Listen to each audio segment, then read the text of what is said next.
Totosa Soamantsara ny Asabotsy 9 Novambra 2024 lasa teo teny Saint-Jacques ny fiofanana maharitra na formation permanente mahakasika ny liturgia izay nanasana ny atoko-pihira ato amin'ny diocèse ny Tolagnaro sy ireo mpisehatra eo amin'ny resaka liturgia rehetra. Raha ho an'ny Père José Herim-bola manokana izay tompo-kevitra amin'izao fiofanana izao dia tratra ny tanjona ary mbola itohy noho ny fangatahany be sy ny maro. Loandro ny hetsika ho atao ety ampasina ampoana sy Saint-Jacques satria miara-miasa ny centre de formation catéchétique Saint-Jacques sy ny La Chapelle Masday Joseph eto ampasina ampoana izao hetsika atao hoe hetsika ara-panahy manana ny maizy azy ao amin'ny tantaran'ny diocèse izao satria hatramin'ny omaly hariva no efa vory lanina teto ny antoko-pihira avy amin'ny faritra anosy ny diocèse ahitana ny antoko-pihira avy amin'ny Manantena hatrany Ranomafana mandalo etra hatreto amin'ny antapon-tanàna ny Tolagnaro dia nasiana karazana symbole kely zany ny solitena ny faritra androzy satria manao zavatra tsy mora iambovombe zany sy ambosary natao solitena ao anatin'izay fa amin'ny aoriana ho hita ahoana ny fanatsarana tena tanjona zany marina fa eo ihany hoe fampijoroana ny antoko-pihira antsany fanantenana ampasy izay niomana dia niomana tokoa nandritran'ny taona ray rehefa nahazo fanomezan-dalana avy amin'ny evekan'ny diocèse fa eo ihany koa ary tsy mena mitaha amin'izany ary manana ny maizy azy amin'izao fiaonana izao ny fampiaonana ny antoko-pihira amin'ny eto anivon'ny diocèse farafaratry ny faritra anosy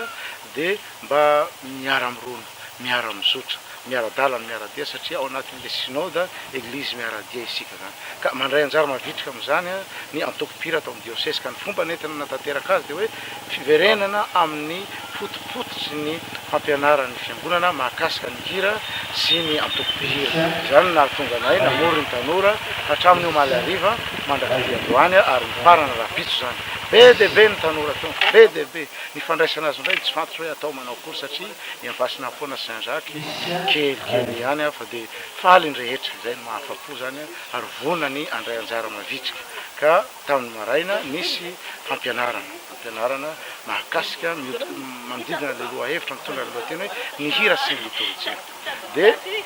mizara telo izy io ny voalohany hoe inona daholo ny fotofototsy ny fampianaran'ny fiangonana katolika mahakasika an'izany lohahevitra izany dia i mopera Sambo Bruno avy amin'ny curé ny paroasy Masibavy Louise de Maria Tanambao no nitondra ny fampianarana nahafapo na zavatsara faly ny rehetra dia ny sorona masina izay nanany maizy azy satria araka ny fampianaran'ny fiangonana ny concile vatikana faharoa ny eucharistia no loharano sy ivo ny fiainantsika kristianina ka nasongadina izay mahafinaritra mahafaly mampite-idera sy mampite hanome voninahitra an'Andriamanitra ary efa nambe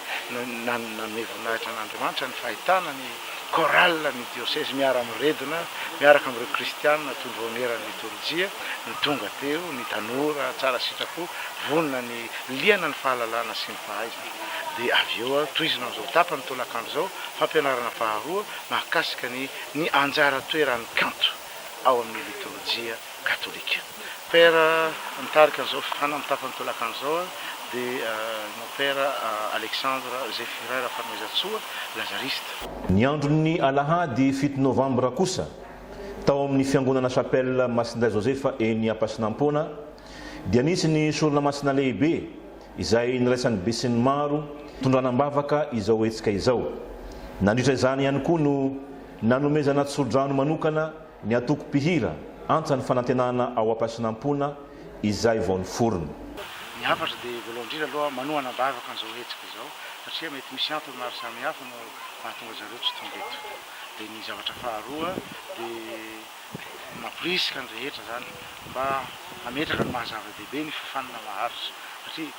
na ara-panahy aza ilaina dia ilaina indrindra ny fifanana maharitra mba hahafahana mandalina ny finoana sy mipasoka nefa malama ary mandavorary mandrakariva izay efa azo hatramin'ny batemo raisitsika.